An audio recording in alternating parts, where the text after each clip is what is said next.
Alright, welcome back. So I know last week I said I was going to go ahead and do classes, but I've actually changed my mind because I realized this week I was basically working on a project where I was really working a lot in strings and characters, and I realized that I haven't touched on strings and characters, and it is kind of important. So I am backtracking a little bit. I'll do the class videos and upload them next week, but I feel like I really need to focus on this because I really didn't do a video on it. So let's go ahead and get started. Strings and characters. So what is a string? A string is basically a series of characters represented by the string type. I've touched a little bit about this when I worked with concatenating strings and things like that. So basically the contents of a string are accessed, but they're accessed in many different ways, but the way you access them is you kind of think of strings as a collection of characters. Also, to point out, strings are value types, so they are copied. If you copy a string over, they copy everything. They're not a reference type. And there we go. So let's go ahead and get started. So how do you initialize empty string? Well, you can easily do this by creating an empty string literal. So I'm going to do var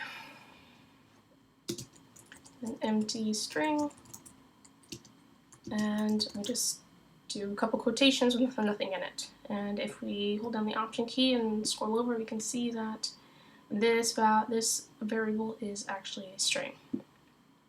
Another way you can do this, instead of just assigning just blank literal string, we can actually initialize it as a new string instance. So let's go ahead and do var string initialize instance, and then we do equals, and then we do string with the parentheses. So as you see, it equals exactly the same thing as above, still an empty string, but we've initialized it as a new instance instead of assigning it a literal. Okay, so a good thing to use is, say if you have a variable you don't know if it's empty or not, you can use isEmpty property in order to test to see if it's empty. So it's basically if I do empty string and then the dot syntax for isEmpty, it should return true. If empty string actually had a value in there, it would actually return false because it would return as false instead of true. And isEmpty property is a boolean. So if we look at this, we can see that it actually returns a boolean value. Alright, so one way to work with characters or with strings and seeing what their characters are is we can actually loop through a string's characters using for n. So if I have another variable, let's say var an animal, and it equals dog, what we can do is we do for character in an animal. Go ahead and print out the characters, and this will go ahead and loop through each character and print them out for us. Okay, copy that, paste. Oh, sorry, I realized what I did wrong. So we got this wonderful error here. It says the value type of string has no member generator, which is absolutely true because we're trying to loop through characters, and what I forgot to do is to dot characters, so it actually loops through the characters. And if we scroll over characters, we see that var characters, basically it's a collection of characters representing the string's extended grapheme clusters. I don't know if I'm pronouncing that correctly, but it loops through each character. So that's one thing to keep in mind, that when we are working with strings, you can't just use we have to look at strings as characters or as a collection of characters. That's why we have to do the dot characters there. Alright, so something that should be quite familiar to you is concatenating strings and characters, because I've done this before. But basically, let's go ahead and create some constants here. We'll just have our first string and have this equal hello. And then we'll have our second string. We'll have this equal there. And if you remember from some of my previous videos, you can concatenate using the plus sign. So let's go ahead and create a new character. We do var greeting equals the first string plus the second string. And what we should do is this should concatenate if you spell it correctly. If you spell the variables correctly. And as you see, greeting now is basically concatenated the first variable hello with the second variable there. So if you notice, there's no space here, so we can actually concatenate a character. And let's go ahead and create another variable. We'll do let space. Let's see if we can do this, make this a character. And let's see if it doesn't error out. Nope. Is space a character? It is. So let's go ahead and concatenate character in there. So we do space plus second string. And what we get? Well, we get this nasty little thing here. Why? Let's find out. Binary plus cannot be applied to operands of string character. So as you see, we can't just combine a character to a string because they are of different types. But what we can do, instead of using that, we can just enter a character, the space in quotes, and that is just fine because this is inferred as a string. Alright, so even though strings are considered as a collection of characters, you can't just combine characters and strings together. Very good to know. Okay, so another thing you can do is you can actually concatenate another way.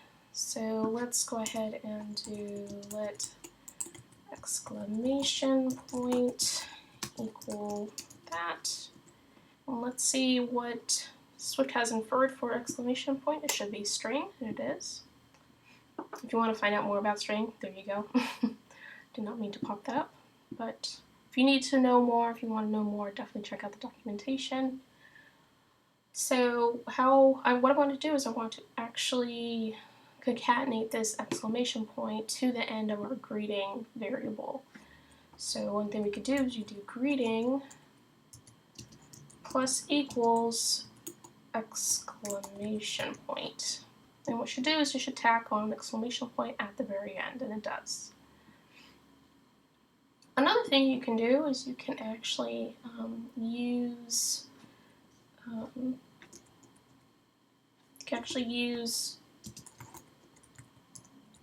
some methods. For example, we could do appendContentsOf if you don't want to use the plus or minus. So say if I have another string here, let's say it's let name equal Bob. And what we can do is we can actually do greeting appendContentsOf, and then we could add another string. So we do string, and we'll just do name. As you see there, it has appended the contents of name to the end of our greeting. Now that's not very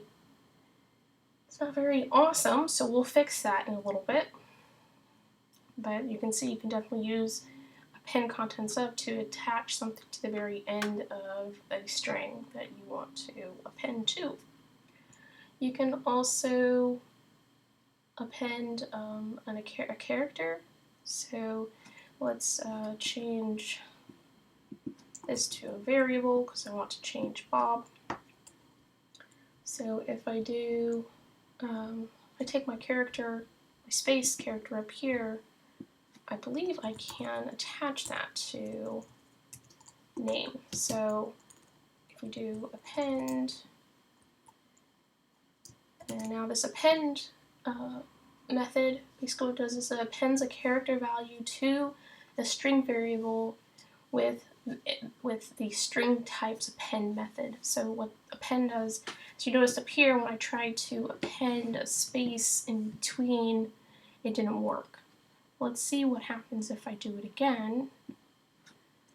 Let's do var another greeting just to make it a little bit different. Actually, let's copy that, delete it, and move it down here because I'm showing you append that's somewhat different from this, but kind of the same. So what this is going to do is we're going to do equals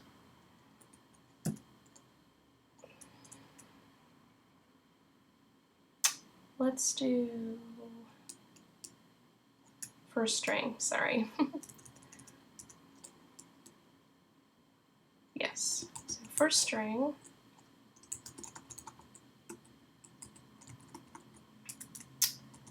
append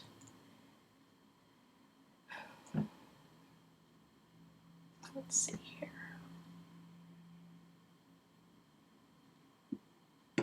Alright, that's not gonna work. Let's do about name append, there we go. Append character. So now we can actually append a character to our string Bob. And let's go ahead and append the space. And you see here Bob does have a space in there. So if we create another variable that says hello Bob,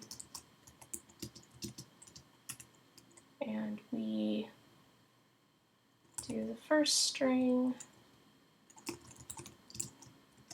plus name Bob,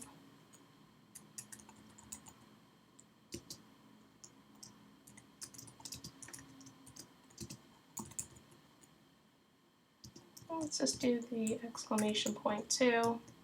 We'll see there's a space in between the exclamation point and Bob, as you see here. So there I was able to actually append a character.